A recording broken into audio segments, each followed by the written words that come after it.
Okay, guys, what a mad weekend at the auctions. So I'm going to go through the auctions that we attended and the results that they achieved, and I'll make a couple of observations as well as things that we noted along the way. But I've got an interesting question for you. What does an ex-Lord Mayor of Brisbane, $1.5 million, and a possum all have in common? Watch the video and see. Okay, guys, wanted to go through the auctions that we went through on the 13th of November. Had quite a big day. These aren't in the order that we attended the auctions, but the results were the same. So the first one to have a look at is a Maori street in Taragindi. 3 bed, 2 bath, 2 car, 607 square metres, pool, and the location was pretty special on this one. If you have a look here, you can see where the city is in comparison to where the property is at Taragindi. Great location, great for school catchment area, real lifestyle property, and it did go under the hammer for $1,330,000, so that was a great result. A few little observations out of this particular property. When you arrive at the property to register to bid, the Ray White team did a great job of rolling out the sold sticker right where you need to sign up, and it really put a bit of psychological pressure on everyone to realise that this property is going to sell today, so if you're serious about buying it, you better put your best foot forward. Thought that was a great little trick. One thing they've done really well in this particular home is it's quite a small area, and they've just opened it up massively just by cutting out those windows and putting in, I wouldn't call them bay windows, but they are like the concertina sliders, and it just opened up the place. There could be breakfast bars on the other side. Really looked fantastic. Really presented nice modern approach to what is traditionally quite an older looking home. The property was also quite challenged as far as storage. So this is a great example of how small that area is. This is behind where that last photo was taken. This is the laundry. So it's a big sliding barn door in the kitchen that reveals the sink, and then the washing machine here. So everything is compact inside the kitchen, which is quite a modern trend these days.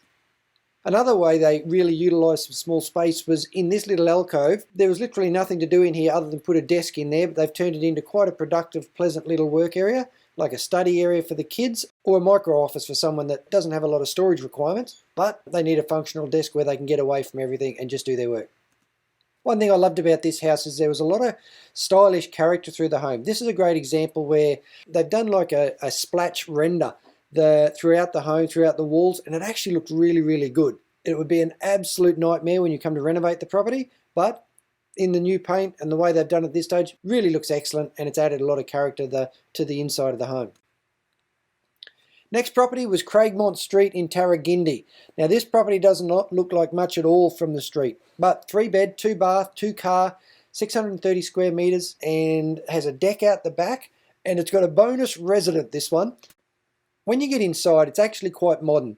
They've renovated it quite nicely in most areas. When they've done the extension, they've cut out that back wall and they've extended a big deck out the back, and they've really made the most of the area that they have. Now this is taking a picture basically from that same location that you're seeing on the photo on the left. These are just the people inside the house. There's a large deck out the back and it was just packed with people. This is the overflow from those that couldn't make it on the deck where the auction was actually happening. And it sold under the hammer for $1,300,000. It was a great result. The owners were stoked. So some of the observations out of this particular property. The agents really made use of the lifestyle in their photos. So you could show that you're over this lovely leafy suburb, but you're so close still to the city because we're still in the suburb of Taragindi. Downstairs, it wasn't legal height downstairs. So from a valuation perspective, it could only be treated as storage area. But when it looks this good, you can store humans there. Now this was interesting. If you have a look at the agent photos here, this looks like it's beautiful, crisp white. And what really benefits this is that triangulated glass window up the top, which is a style that was consistent with design back in the day. And this looks beautiful. If you're buying it just from the photos, you could be deceived, because if you actually look at that same window close up, it's actually the smoky old frosty yellow ripple glass, and it's quite cream and beigey around there. It's not that beautiful, brilliant white. And that's one of the advantages of getting a buyer's agent on side, so they can actually look past the Photoshop photos and look at the real photos and send you some photos as well. Just some fun things. I thought this was a great storage option for safety glasses. So not taking up much space, not just throwing them in a drawer where they're going to get scratched and then become useless. You can just hang them in a nice convenient place in the shed, and then the glasses that you need, you just take them. Enough for the whole family to play. And then here was our little mate. This little possum was in the tree off the deck, and he just kept sticking his head out and having a look at all these people come and go. It was gorgeous. Next was Reardon Street in Callum So 3-bed, 2-bath, 2-car, 459 square metres, just a standard little tile home. Now there were people backed out the back of this as well. This is only from me trying to squeeze in through the front door and I couldn't get in. But it was a pretty good little result. Nothing sensational about this house other than the result that was achieved. So it was sold under the hammer for $763,000. Some of the observations. Here is the actual room, how it looks, and they use these photos online. And then here is the same room using digital furniture. So this isn't real furniture, this is digitized furniture that they've put over as part of the marketing campaign. It's a great tip if you're ever looking at selling, how much of a difference this makes to the perceived value of that property. The room on the right looks sensational. The room on the left just doesn't have the same level of appeal. Kidd Street at Robertson. Now Robertson is a fantastic suburb. Median house price at the moment is $1.25 million. This is a 4-bedder, 1-bath, 4-car, 546 square metres in a great area. Robertson is a great area, but there were some really poor reno choices here that impacted the sale value of the house in my humble opinion. There's a good turn up in the auction, but something that really impacted the flow of the auction is if you look at this property, and we were inside obviously, but everything was very hard shiny surfaces. There was echo and boom everywhere. There were kids screaming. It was just so disruptive to the actual auction process.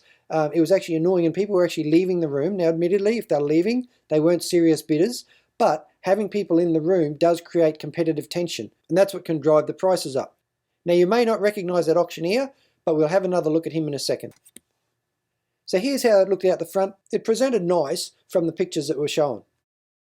Sold under hammer for $797,000 for a 4-bed home in Robertson where the median price is $1.25 when it's been renovated. So you really have to ask the question, why is there a $450,000 difference in the price for this property below the median house price? Personally, I think it was from some of the renovation choices. But before we go there, if you have a look at that picture of the auctioneer was actually the ex-Lord Mayor of Brisbane, Graham Quirk, and there he was. So here's something that has a positive impact on the value of the actual kitchen, but it had a negative impact on the value of the whole home, and the net gain was actually a loss. So what happened here? They've extended the kitchen to go further back. So originally the kitchen used to end at the front of that back cabinet, but they've pushed it back and they've encroached into the room on the back.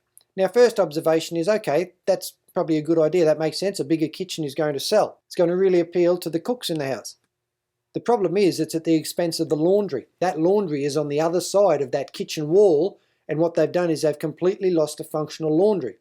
So the tub is over here to the left, the washing machine has to go in that little alcove up there, and then this is a narrow passageway from the house to the back deck. There's no room for clothes baskets, there's no room for shopping powders, and obviously you make the choice above that sink there, you either put the dryer in there, which means there'll be no space to put cabinets in there, or you put cabinets in there, meaning you then have no dryer, which you have to relocate somewhere else in the home, or you have to hang up all of your wet clothes. So here's another closer look. Now, if there was furniture in this property, it wouldn't have looked so bad. However, when there's no furniture, you see all the shortcuts that they've taken. So if you have a look, you can see that they've used a different colour grout and they haven't even used a complete tile, so it looks out of place. In addition to that, they've not plastered over any of the holes or any of the joins, and it looks really rough. So naturally, you have a look at that and then you want to have a look underneath. When you have a look, that's what it looks like underneath. Now, in the grand scheme of things, if furniture was in there, you wouldn't notice. But when the property is vacant, people look at that and it's an indication of the quality of the craftsmanship or the quality of the tradesmanship that they've used throughout the entire home.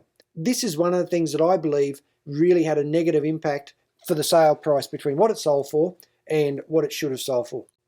Something else, they use some very aggressive colour choices and texture choices. So this is one of the rooms where they've put in a very dark timber click laminate floor against a different pattern wallpaper against a plain wall. It just did not look appealing at all.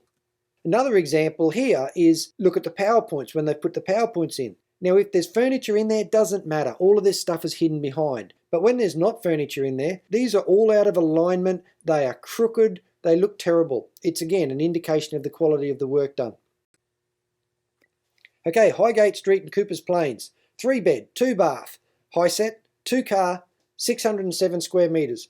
Now, I was actually on the phone with the client at the time for this property, so I didn't get to see the full proceedings. However, I was there for the final knockdown. Nice large yard. This is just giving you an indication of where it is. Close to the QE2 hospital, close to Garden City, in the Robertson school catchment. So still a very good area. It sold under the hammer for $854,000. Keep in mind, 2 years ago, this property was probably a $600,000 property. And here's the surprise of the day. Fingal Street, Taragindi. 622 square metre cleared block, high side of the street and in a great location. You can see where the city is. It's a fantastic suburb, Taragindi. So while it's 622 square metres, the auctioneer calls that inner city acreage. So there you go. 600 square metres is now inner city acreage. One thing to be aware for the buyer is with this particular property, if you have a look at that big tree out the front, you won't be able to do anything with that tree. So you will need to design your home, your access and your exit from the site around that tree. You probably want to be careful how close you build your property to that tree, simply to avoid the damage in storms. But you won't be allowed to cut it down. Council will not support that. So it's something that you need to be careful you don't make that assumption if you buy a site thinking that you can just cut the trees down on the footpath. You can't even cut down some of the trees in your own yard, depending on the type and the nature of the trees that they are, without going through a council approval. And in some trees, they just will not give you an approval. So even though you own the yard, you can't cut the trees down. So 622 square metre block, had a heap of people attend. It was packed. I mean, that's not reflective of everyone that was there.